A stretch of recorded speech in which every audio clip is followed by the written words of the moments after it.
المغرب يرسل الرسالة إلى المصريين على أساس أن تبقى مسافة بين البلدين حتى لا تصل إلى درجة الاصطدام. إذن هي قنوات دبلوماسية أكثر من هي اقتصادية للحفاظ على مسافة الأمان بين البلدين. إلا بغيتي تقول نعطيك القراءة ديالي أنا المتواضعة، هي رسالة وأن المغرب كما نقولوا ضرب ضربة معلم. نعطيك علاش. بحكم معرفتي شوية، تحياتنا لجميع الإخوان والأخوات. إذن بحكم المعرفة ديالي المتواضعة في إطار العلاقات بين الدولتين، المغرب يرسل الرسالة إلى المصريين على أساس أن تبقى مسافة بين البلدين حتى لا تصل إلى درجة الاصطدام. إذن هي قنوات دبلوماسية أكثر من هي اقتصادية للحفاظ على مسافة الأمان بين البلدين. كيف يعقل أن الميزان التجاري بين البلدين ليست هناك كما نقولوا توازن على مستوى الميزان التجاري؟ نحن نستورد من مصر أكثر ما نصدر إليها، وهذا في حد ذاته ما وصل إليه المغرب الآن في إطار النقاش ديالو. أوكي، هذه النقطة الأولى. على المستوى الدبلوماسي وحتى العسكري، المغرب يلعب على توازنات جيوستراتيجية في المنطقة وحتى في القرن الإفريقي وفي الحدود مع مصر، في حين أن المصريين دخلوا في ربما في علاقات تخص المنطقة لا تغني ولا تفسد من شيء.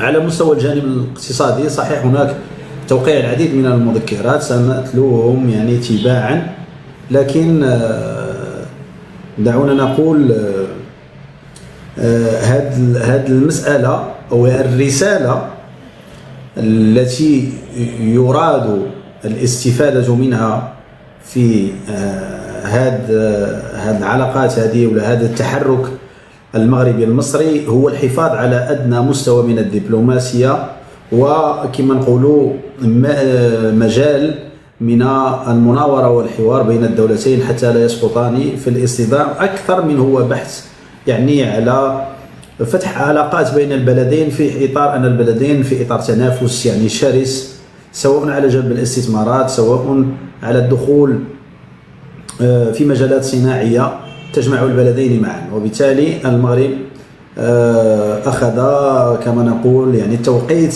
المناسب لإرسال الرسالة السياسية إلى المصريين، بحكم أن المصريين كذلك ومثال استغلوا بعض النقط للعب كما نقولوا على مستوى الريادة الاقتصادية والصناعية، ومارسوا كما نقولوا ضغوطاتهم حتى على السوق المغربية. وبالتالي المغرب يعيد تنظيم العلاقات بين البلدين اقتصاديا، وبالتالي أصبح مفروض على المصري الآن فتح الأسواق المصرية للمنتجات المغربية، ثم في إطار التعاملات سواء كانت الدبلوماسية أو العسكرية، بطبيعة الحال لكل البلد لديه الحرية في اختيار ما يصبو إليه.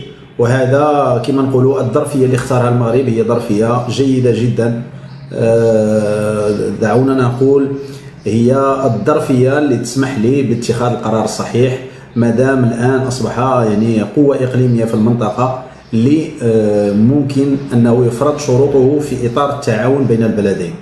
أوكي، المصريين على المستوى الاقتصادي دولة تعاني بشكل كبير جدا في ظل أن الدولة الآن عندها عجز كبير على مستوى السيولة، الناس ما عندهمش فلوس، في حين أن الولايات المتحدة الأمريكية ما عرفش اسكو صيفطوا هذاك الدعم اللي كان موجه إلى المصريين أم لا. بعد كان اتصال وزير الخارجية المصري مباشرة بماركو روبيو يطلب المساعدة على مستوى السيولة، ثم المصريين طلبوا حتى المساعدة من دول الاتحاد الأوروبي.